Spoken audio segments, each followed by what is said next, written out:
Hello beautiful soul! Welcome back to my channel. This is my channel from Japan, Kabayan Cancer. This reading is for you. Tingnan natin yung September 1 to 15, 2025.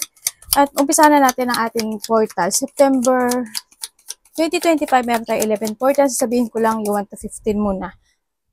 Siyempre tayo September 1, Saturn in Pisces, spiritual discipline, upgrade. Ito yung magkakaroon ka ng realization sa buhay mo na mga sitwasyon na in-ignore mo nung nakaraan, mga panahon or past month, manyan, mga in-avoid mo in the past, yan, magkakaroon ka ng realization doon. Siyempre, you need to deal na this time doon sa bagay na yun, ano? Ano ba yung ating halimbawa? Dapat pala, nag-ipon ako ng pera. Dapat pala ginawa ko to dati noon. Di sana okay na sana ngayon. Yung mga ganun sitwasyon. And kahit sa aspeto ng buhay mo yan, no, ipasok mo. And then, also, this is a time na magkaroon ka ng set boundaries sa sarili mo. No? Saka harapin at solusyonan yung mga bagay para sa pagpasok ng bagong blessing sa buhay mo. Meron tayong Mercury enter into Virgo. Ito yung time to think the future. Need na ng clarity or may mga bagay na need ng clarity. Halimbawa, sa tao, sa sitwasyon, kung kailangan mo magtanong ka para magkaroon ka ng clarity. Sinasabi rin dito. And syempre sa sarili mo, yung mga sitwasyon na bakit ko to nagawa, para saan, para ano, yung mga ganon, questioning. And Uranus retrograde, ito yung breakthrough day sa'yo. Ibig sabihin is may blessing na paparating sa buhay mo na galing sa taas. Pwede siya sa relasyon, pwede siya sa work, or any situation. Kung paano niya ibibigay sa yung blessing, hindi ko alam. Kasi iba-iba kayo. Pwedeng sa work, sa relasyon mo, pwedeng sa anak mo, sa kapatid mo, sa magulang mo, in any situation. Magtrust ka sa intuition mo, yung sinasabi rin dito, baka ibigay sa iyo yung sign. Magtrust ka lang sa taas, and pwedeng mapanaginipan mo, pwedeng repeat mga numbers na repeating, or pwedeng by the song, or for someone, pwedeng ganon. Doon makukuha yung mga sign. Yun. Kung ano blessing yan, yan. Pasalamat. Malaki man o maliit siya. Siyempre, meron tayong September 7. Hindi sa full moon. Ito, full moon, September 7 is ano siya, corn or harvest moon. Corn is mais yun na. Pero, dahil sa lunar eclipse, at saka ano siya, color red kasi siya. Kaya, mas tinatawag siya or mas tatawagin siya blood moon. Dahil lang din sa lunar eclipse. Sa panahon na ito is either ikaw is magkaka-chaos or hindi ka magkaka-chaos. Bakit ate? Ganun. Kasi meron tayong dalawang eclipse. Meron tayong lunar eclipse. Bulo lang ate nyo, pasensya na kayo. Nabubuloy kasi talaga ako. Lunar eclipse at saka solar eclipse. Kaya either magkaka-chaos ka o hindi ka magkaka-chaos. Pero ang pinaka-the best way is iwasan mo yung mga tao na makapagpapatrigger sa'yo, yung sitwasyon na makapagpapatrigger sa'yo. Umiwas ka na lang hanggat maaari. No? Kasi, di ba sabi ko nga, if the emotions is high, intelligence is low. Nakakabobo. Di ba? Palagi ko sinasabi yon. Kaya pag nag-high yung emotion mo, it will cause chaos. Kaya hanggat maaari umiwas ka. Pero may mga chaos din naman na hindi mo siya maiiwasan kasi there's a reason. May mga chaos na pwede kang ma-awake ka or magkaroon ka ng realization doon or matuto ka. No, may mga chaos na ngayon na ganun. Siyempre, be patient, have faith and trust. Release your emotion Tatandaan mo palagi Release your emotion. Kung kailangan umiyak ka. At least, ma-release mo yung emotions mo. Hindi kayo magsasalpukan. Diba? Umiyak ka ng patalikod. Okay lang yun. Basta wag kang papatol. Kasi chaos talaga yun. Diba? Kung gusto mo mag-relax, pumunta ka sa dagat, ilog, mag-pool ka, o kaya naman pwedeng yung pinapaligo mong tubig, lagyan mo siya ng sea salt. Hindi siya iodized sea salt. Meron tayong September 9, this is a 9-9. Sa astrology kasi, this is a moon in Aries. Pero sa urology, kung bulol man ang atin nyo, pasensya na. Ito is a biggest number, the very powerful when it comes to a new lesson na makukuha mo this time. Also, kakaroon ng mga asking for collaboration, partnership, ganyan. At makakakuha ka rin this time ng harmony, no? Or pagkakaisa-isa. 1, 2, 4. Okay. Pagkakaisa. Ito na yung time to build up, no? Also, sinasabi rin ng portal na ito with the 99 is ito yung search for the someone who's same page sa'yo. Yung pareho kayo ng page, ganyan. Pareho kayo ng thinking, pareho kayo ng idea, pareho kayo ng magkakasundo kayo, pinaka-total, no? Go toward ka sa iyong manifestation. Ito rin yung time for completion. Ibig sabihin, may mga sitwasyon na kailangan ng i-let go, tapusin, or cutting the cord na it's not serving you. Ibig sabihin, di ba? Also, the 99 is good for investment. Kung may mga ilo-launch ka na situation, ilalabas ka na product, bubuuin mong sitwasyon, is time. That September 9 is good siya kasi it will success. Halimbawa, gusto ko na mag-umpisa ng YouTube channel. Gusto kong maglagay ng pera dito sa stock na to. Then, itong time na to ang gawin mo ha. And then, gusto ko na mag-invest ngayon dito sa sitwasyon na to. Any investing, no? Kasi it will good. Sinasabi dito. Magiging maganda yung outcome niya, kumbaga. And meron tayong Moon in Gemini. Ito is integration checkpoint. Integration checkpoint ibig sabihin, it will happen sa September 14 to 15. Ito yung situation na reviewing the past. Reviewing what happened in the past. Ito yung time na review and refine ha. Review and refine, and then mag-going toward ka to your next chapter. Yon. Success is coming. Yeah, may mga successful situation, andito rin yung pag-uusapan ka, Cancer, or andito yung mga sitwasyon na may mga iisipin kang hiling or dreams, or pwede rin na magkakaroon ka ng clarity dito. No? Or any success in life, tingnan pa natin.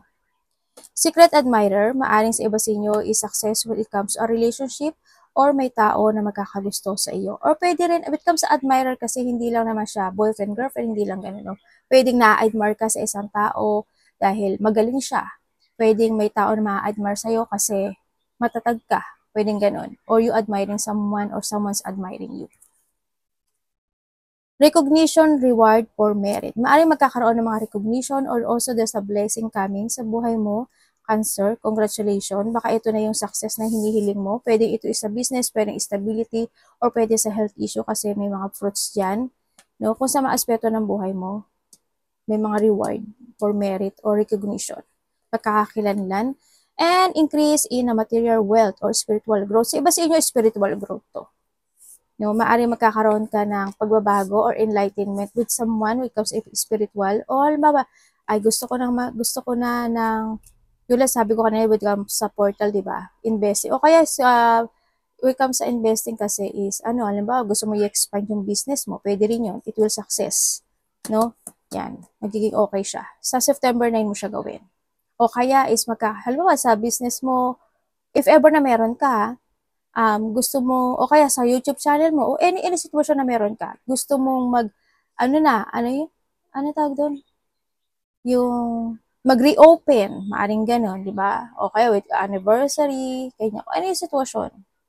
Yan. Also, yan, may mga recognition, reward, blessing coming, success coming, at saka yan, increase ng material wealth sa iba, no?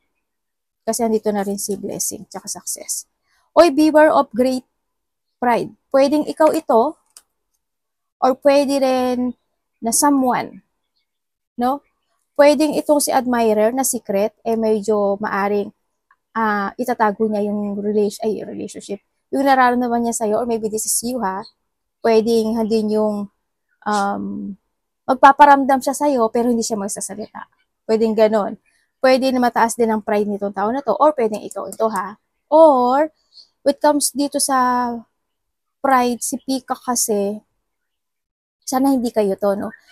Ibig sabihin, may tao dito, kasi di pa parang siya mga mata. Pwede may mga tao nakatingin sa'yo, nakamatsyag sa'yo, ganyan. May mga tao na ma-pride. pwedeng may mga tao na may sikreto na inis o galit sa'yo, pwedeng ganun. Or maybe ikaw ito. Kung ano man yan. O mga secret na kinikim-kim, pwede yon. Pwede rin na ano, pero when it comes sa pride, pwedeng sa'yo to no?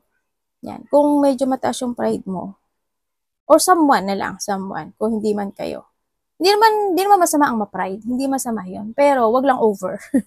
Alam mo yun? Yung hindi ka na makikinig, isip mo palaging tama ka. Yun ang mahirap na, ano? Grounded lang. Getting together with a friend. Yan, magkakaroon ng getting together with someone. Pwedeng kapag-anak, pwedeng pamilya, pwedeng kaibigan, or someone into your life. Pwedeng ito yung si admirer, di ba? Pwedeng may na-admire sa yung kaibigan mo kasi blessed ka, o kaya matatag ka, o kaya successful ka. Or vice versa tayo. Pwedeng ganun. Energy ni Cancer. Or pwedeng ikaw na humahanga ka sa kanya kasi andun si admirer. At syempre, may mga, pwede rin na may mga union or kainan, inuman, ano, sa iba sa inyo. Pagkikita-kita.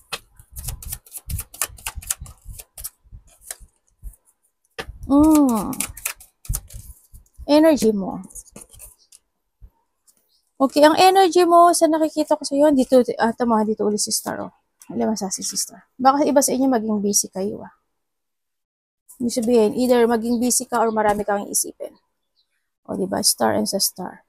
Okay, when it comes sa yo, energy mo, ang nakikita ko dito, may mga sitwasyon na mag-heal. Pwedeng sa pera, sa trabaho, sa business, stability. Any situation na magbabago, no? O mag-heal or maaayos. Also, magkakaroon ka ng mga pagpaplano na gusto mo nang umpisahan to, gawin ito, gawin yan, ganun. Or may mga manifestation din ako nakikita sa'yo.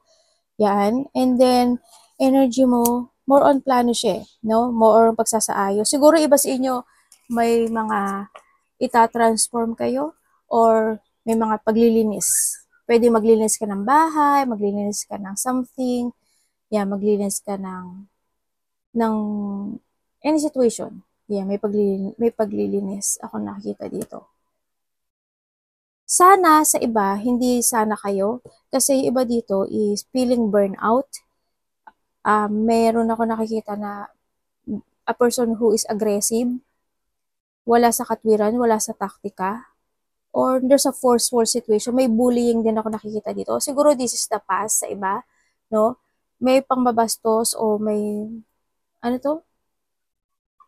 Parang hindi maganda yung pananalita. Ganyan.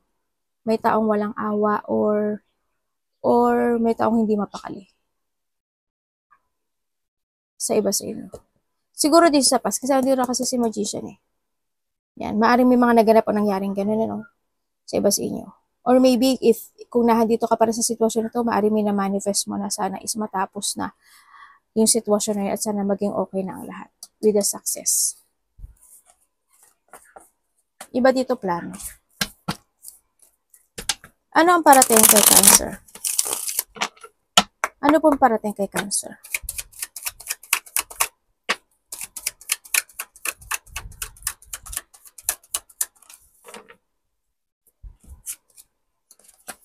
Ano po to, universe? Parang may buhok. Ay, wala pala.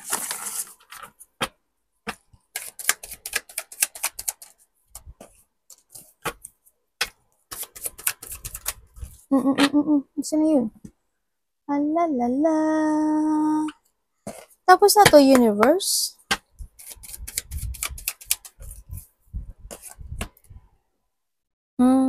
Okay.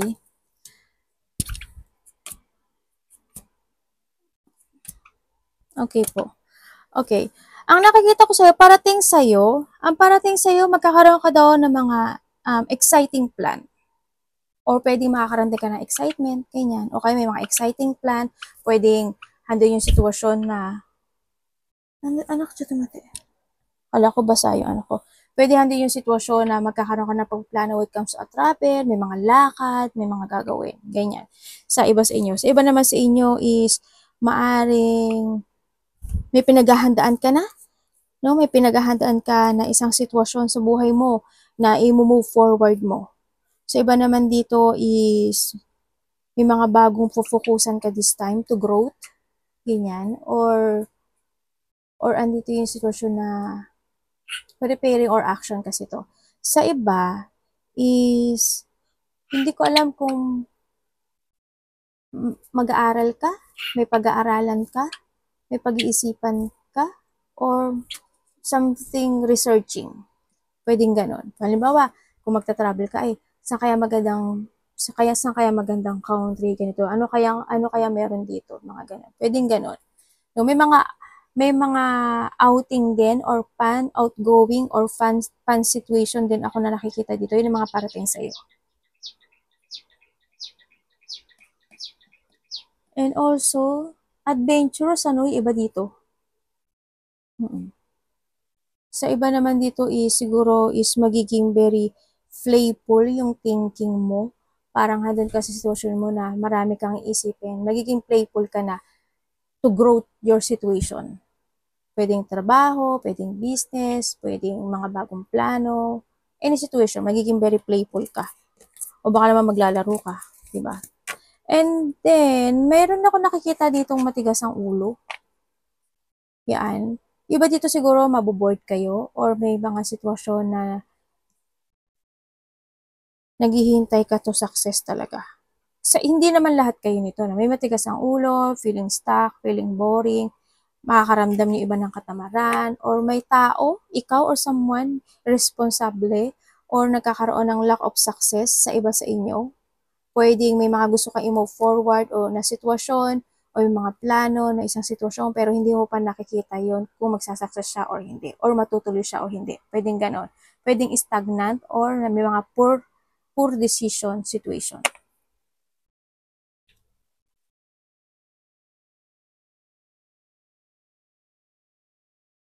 Sino yung May nagsusugal? May gambler? O may nagsusugal? May nakita ko nagsusugal. Or pwede rin na susugal ka sa isang sitwasyon, pwedeng ganun. Or pwedeng may kakilala ka na mahilig sumugal. Ganyan. May ganun ako nakikita. Ano ang dapat iwasan ni Cancer? Kung anong sugal man niya, maliit o malaki man. Anong dapat iwasan ni Cancer?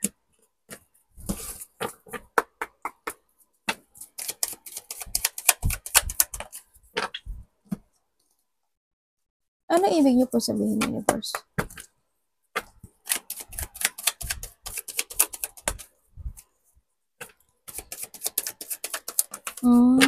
Okay. Ang dapat mong iwasan, ano ba yan?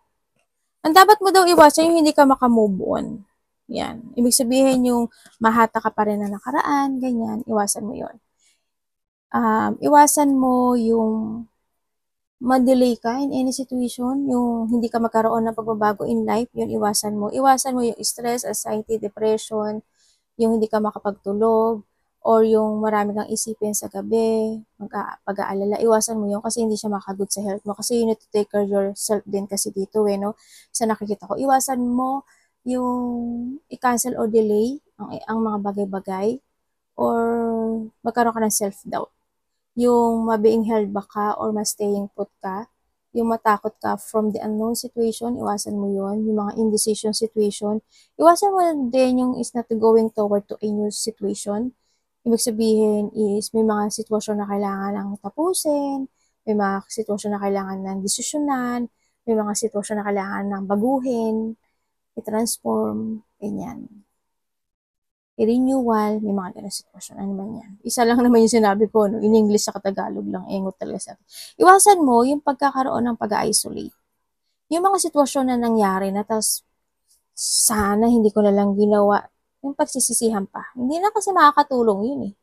Hindi mo kailangan pagsisihan yung mga bagay. Ang kailangan mo na lang doon is lesson. No? Huwag ka manghinayang sa mga bagay na nawala, natapon, na sayang, hindi mo na kailangan yun. Learning na lang, no?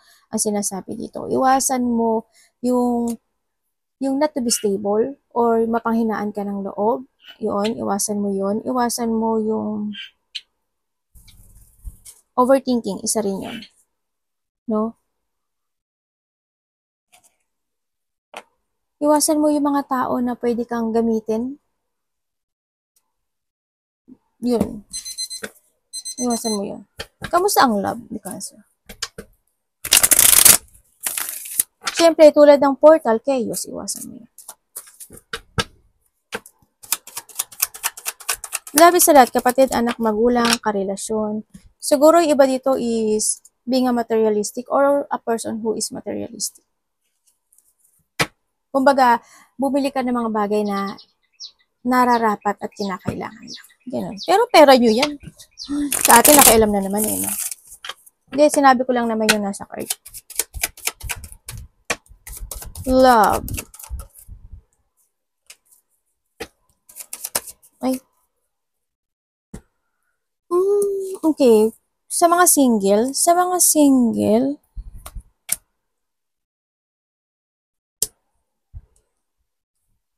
may tao dito na palagi siyang willing to support you. Pwede kasama mo siya sa trabaho? Pwedeng ikaw to or someone may parating.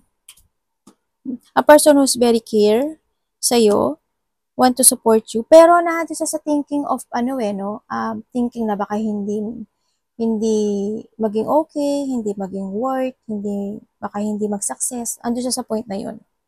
Yun ang nakikita ko dito. Kung kayo naman is nagka-separate nitong tao na to, paano nagkaroon ng mga pangloloko, no? Sa nakita ko ito, napagod yung isa at kinakailangan ng mag-move on. Yan, nagsisinungaling, babaero, lalakero, nagkaroon ng betrayal, nagtaksil, nagmanipulative, or naging sneaky ang isa sa inyo. Pero, isa sa inyo, no pointed name, wala pangalan mo dito, energy tayo, yung tong tension na to, para sa kanya, ito sa tao na to, para sa tao na to, hindi pa to tapos. Yun na nakikita ko. Maaaring ko-connect siya sa'yo, muli, kasi nahatak siya ng nakaraan. Yun nga lang, kung mag-move forward siya, they feel rejected, or nahando siya sa situation na naghihintay siya ng sign na magagaling sa'yo para mag-action siya. Pero gusto niya ng isa pang pagkakataon. Ang sabi dito, kung kayo naman is in relationship nitong tao na ito, siguro andun yung overwhelming, no? In any situation, become sa relationship na to, pwede rin na meron siyang sasabihin sa'yo or ikaw may sasabihin sa kanya. Yun na nakita ko. May confession. Or pwedeng may malalaman ka sa kanya. Or pwedeng may sasabihin siyang katotohanan. Or ang nakita ko dito sa iba siguro kung nagkaroon ng panloloko in the past or may mga hindi siya sinabi sa'yo, this time sasabihin na niya sa'yo. Yun na nakikita ko dito.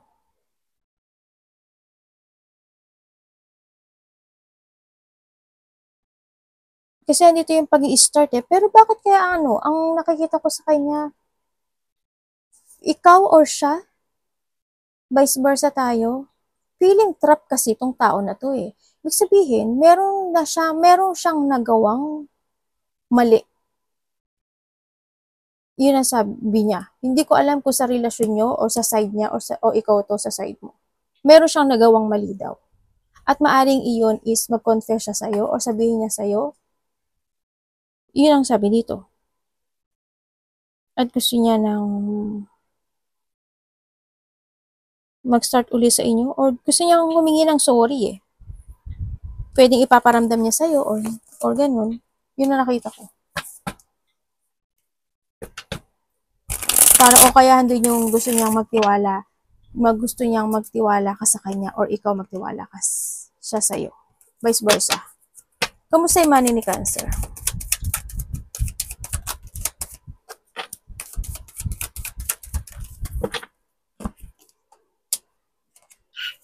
Chotomate. Atomitsu. Ay.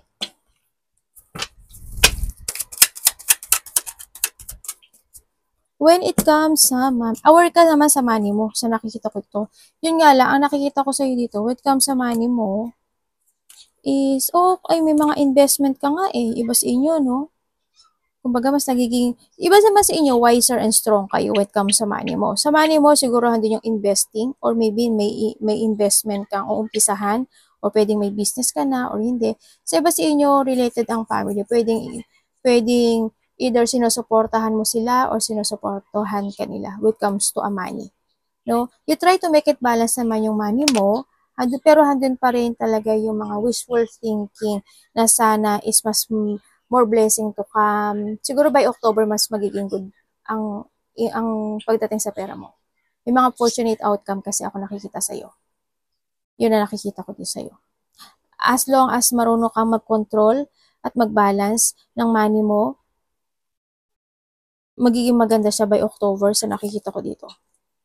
Pwede may mga wishful thinking na maganap o mangyari sa money. Happiness, no? Sa iba sa inyo. Yan. Para may sisimulan talaga kayo. There's a new beginning of situation. Ako nakikita sa'yo. Mag-open ka ba ng ano? Parang may mag-open na ng isang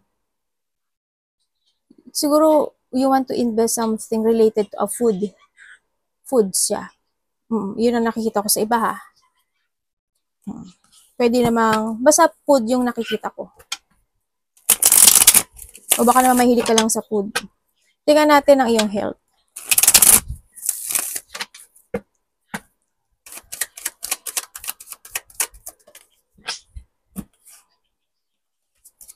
Diba dito may business na no? Maliit o malaki man yan, pero business person yung iba. Sa health, ay, ganun.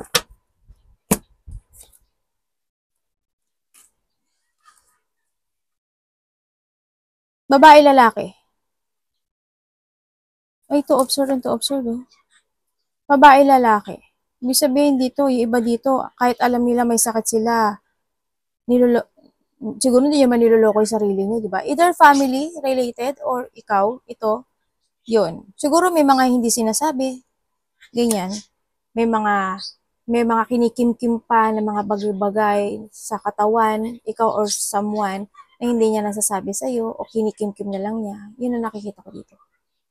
May mga pag-aalala, no? Sa iba dito, siguro, may mga alalahanin, worry, stress, anxiety, yan ang iba. Di ba nangati pa yung mata ko? Parang may umano sa mata ko. Sa iba, sa inyo ganun. Sa iba, siguruhan din yung ubo, sipon, masakit ang lalamunan, related to a throat, may hirap huminga, ano ba related sa throat? Basta related siya. Goiter. Pwedeng ganun. Kasi throat din yun, di ba? Yun ang nakikita ko dito. Sa iba, hindi. Kasi andito kasi si magician no? Pwedeng related sa iba't ibang klaseng sakit. Siguro yung mga basic lang. Basic pa talaga sinabi ko no? Yung mga ganun lang sa iba. Yung mga sipon, ubo, lagnat, ganyan. Sa iba dito, medyo malalim. Yun. Tingnan natin ang advice.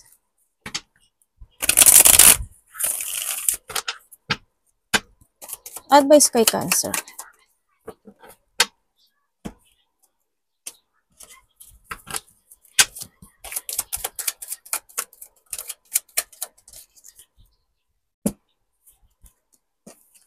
Okay, when it comes sa advice, may taong may tao dito na makasarili.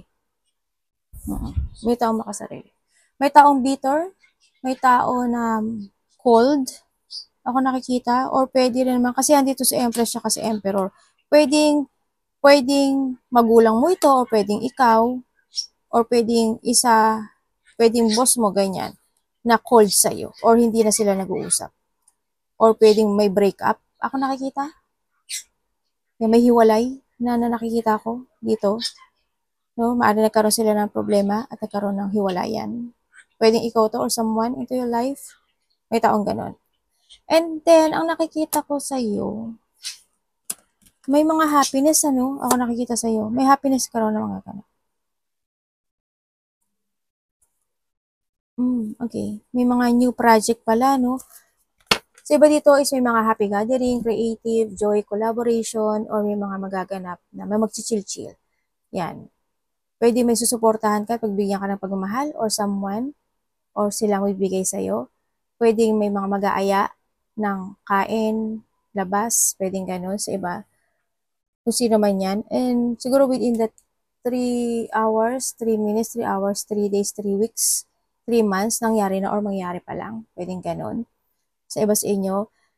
And then also, when it come sa advice, sabi dito, magpakatatag ka lang daw.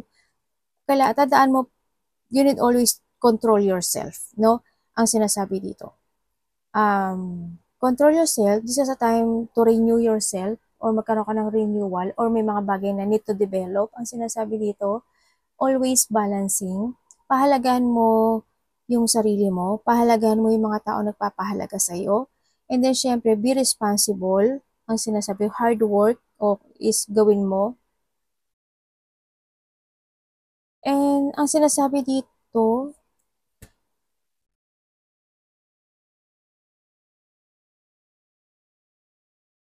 kasi ang sabi ni Card, be responsible.